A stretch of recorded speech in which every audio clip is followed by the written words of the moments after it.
Good morning! Well, I feel like playing some Sonic. Do you feel like playing some Sonic? I feel I've already addressed this somewhat, seeing how you're watching someone else play Sonic. This is Sonic 1 on the Megadrive. I'm not sure if I pressed start or the demo started. Nope, the demo started. You don't get much reaction time to this. Here we go. So, what is this? This is Sonic 1 on the Megadrive. We're not doing any remakes or anything, it's the original. So, no spin dashing, no nothing. This is the first one, in all its glory. And glitches and all. So yeah, what is this? Well, this is going to be a Sonic 1 perfect run, is how I've been calling it.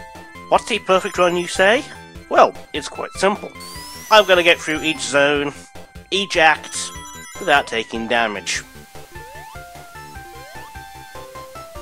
Normally, Sonic games are pretty easy, simply because you can get hit quite a few times and you're absolutely okay. I mean, you got rings. As long as you got a ring, you're okay.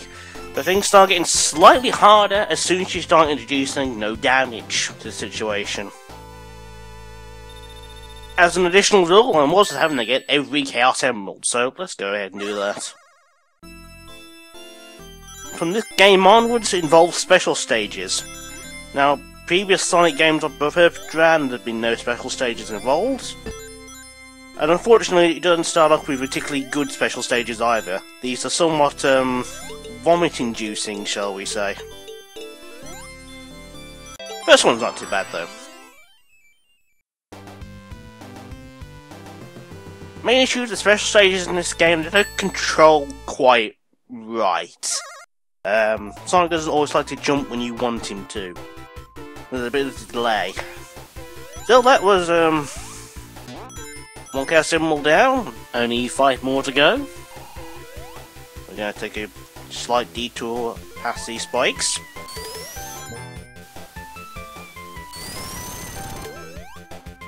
Now, do not hit a bloody motorbug on the way back up, please, Ace. So yes, going for the game without taking damage. Shouldn't be too hard, although I have already managed to get an outtake on Green Hill Zone, which is quite sad.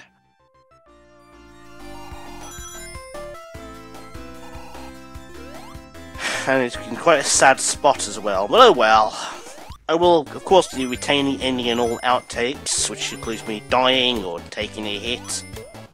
Whatever happens, whatever causes me to abandon the run, I shall be saving the footage.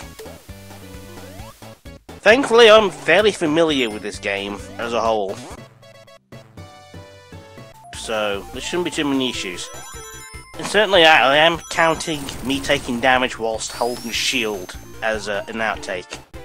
Slow down there for the special stage ring. Now, unlike its 8-bit counterparts, the signposts in the 16-bit games are literally just that, signposts. No power-ups, no nothing.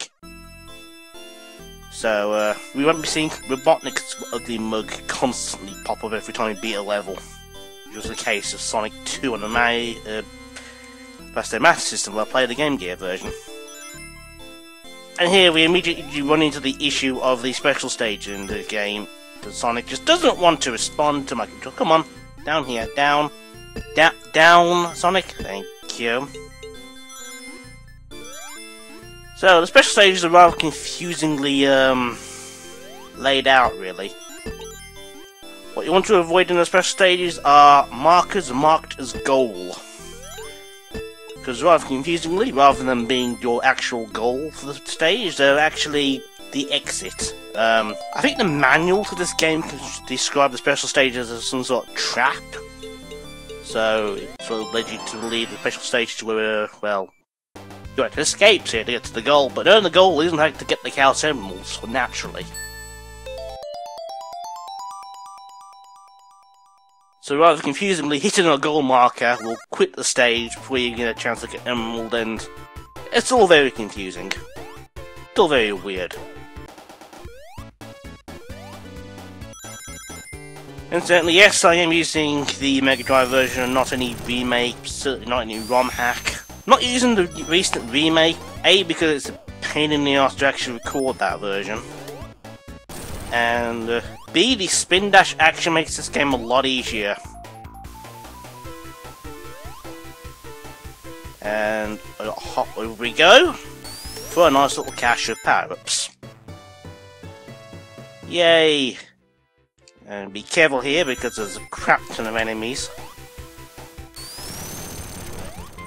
Overall, Green Hill's not too bad a level. Whoa! Where did you come from? Whoa! Well, you nearly walked off into some spikes. That would have been quite embarrassing. Yeah, certainly not as easy as its 8-bit counterpart, but easy enough, and I seem to have gone one up in each zone. Won't use that. Still, it's boss time, and here's the most classic Robotnik machines, the ball and chain rigmobile. This is quite simple, really. You are completely immune to whatever attacks it can throw at you, provided you are underneath these platforms, thus rendering the fight quite simple. Things get a little bit hard if you try and speedrun the damn thing, but honestly, that was simple. And there we are, Green Hill Zone. Well, that wasn't too bad. As I said, there was a rather unfortunate outtake, so let's see what that was.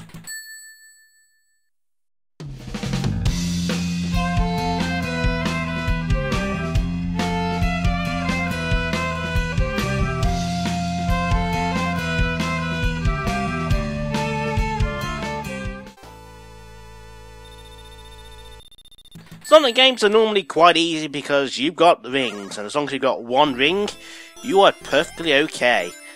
But as soon as you start introducing no damage clauses into runs, well, things start getting a bit harder. Oh, for God's sake, that didn't just happen.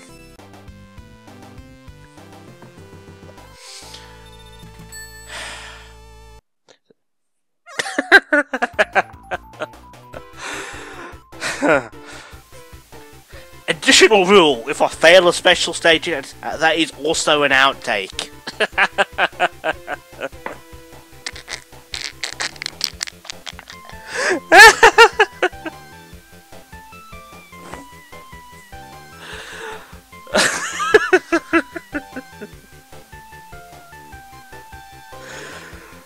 Oh dear, not the best of starts.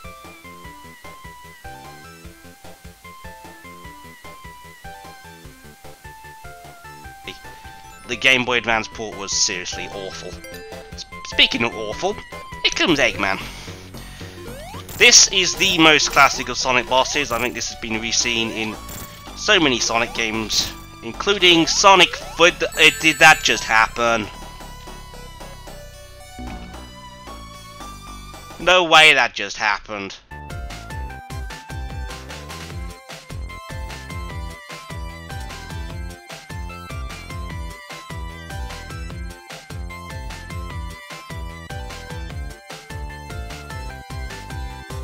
Okay, so paths not travelled. Not sure if I'm going to be able to do this at every single zone, but well, we'll certainly try. So Green Hill doesn't really have that much in the way of alternate paths. You've got an upper, a middle, and a lower path, and the lower path generally doesn't have much in the way of power-ups. And in Act 2, certainly it's the hardest path. But here we're going to go the upper route, which is very rarely travelled because A, it's slower, and B, it's actually a lot riskier than the other routes, so there's that. But I'm not quite sure where we're going. Where the hell does that thing come from? And here we are, we meet back up the regular path.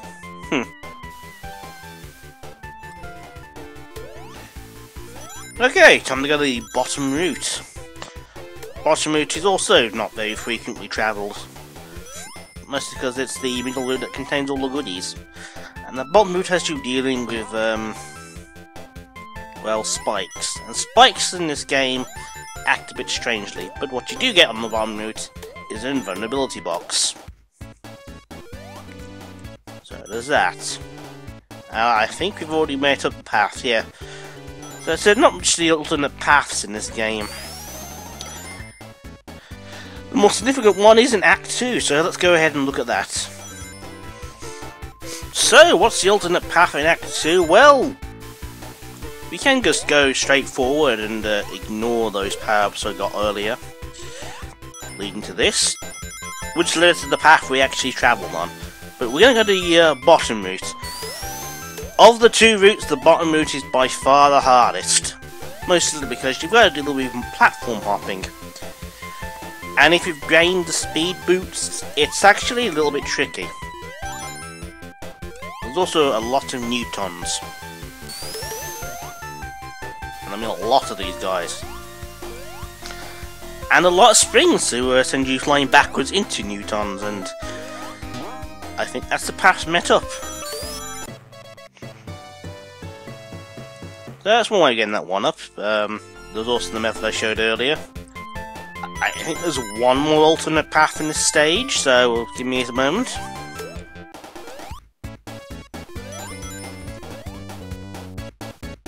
So, paths not travelled, let's go down here.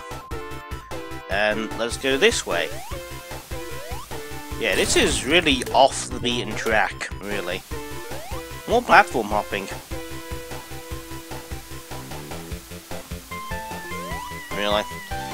Like, this is like really off the beaten track. In fact, I wasn't aware of that little side path's existence until recently, so yeah, there was that. So we went the bottom route on Act 3, so let's go the upper route on Act 3. Which involves spring, wong, and more springs. Not that the upper route's actually any harder than anywhere else, you've just got more platforms to hop on. Plus we actually skipped... Oops. Well, here's a path, not often travelled. Mostly because you need a certain speed boost to get up here in the first place.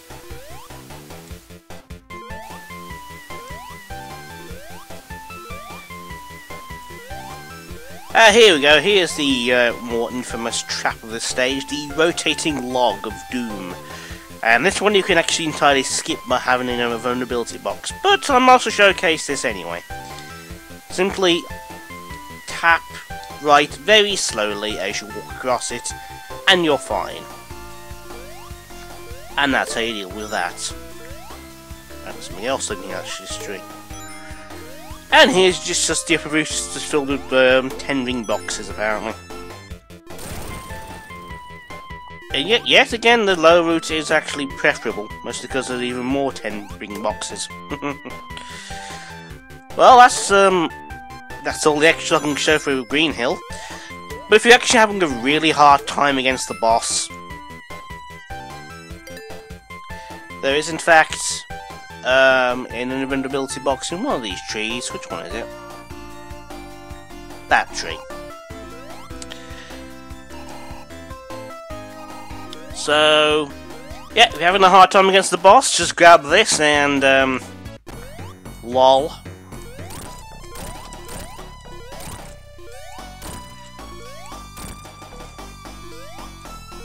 I still managed to miss my bloody jumps, even when invincible.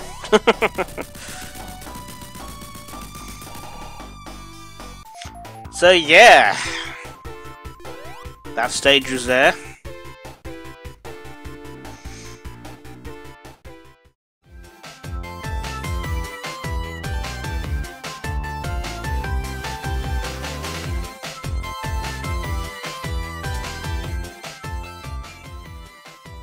It's Green Hill! What did you expect?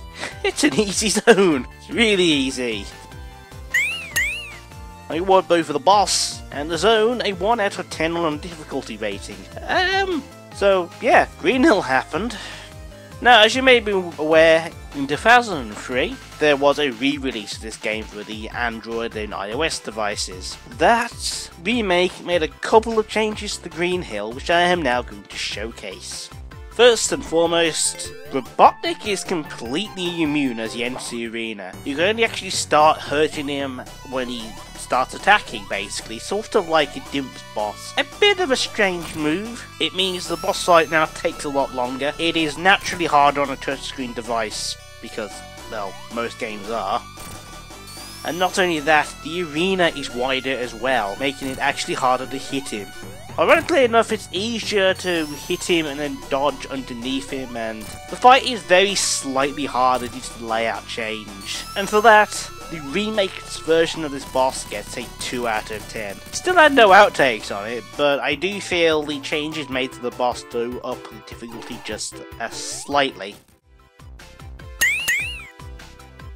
But that was Green Hill. We weren't expecting much in the way of difficulty, and most of our videos gone on this long. If I'm going to showcase all the alternate paths in every stage, these could run on to be quite some long videos, particularly if I include outtakes as well. I want your opinion on the matter. Should I continue including the alternate paths, or should I split up videos, so have the actual run in one video and have like the analysis and extras in a separate video? I'll leave that up to you. Post something in the comments. But for now, we're done with Green Hill Zone. Coming up next is Marble Zone, which we get to deal with fire and all sorts of fiery stuff. So, hurrah! I'll see you then.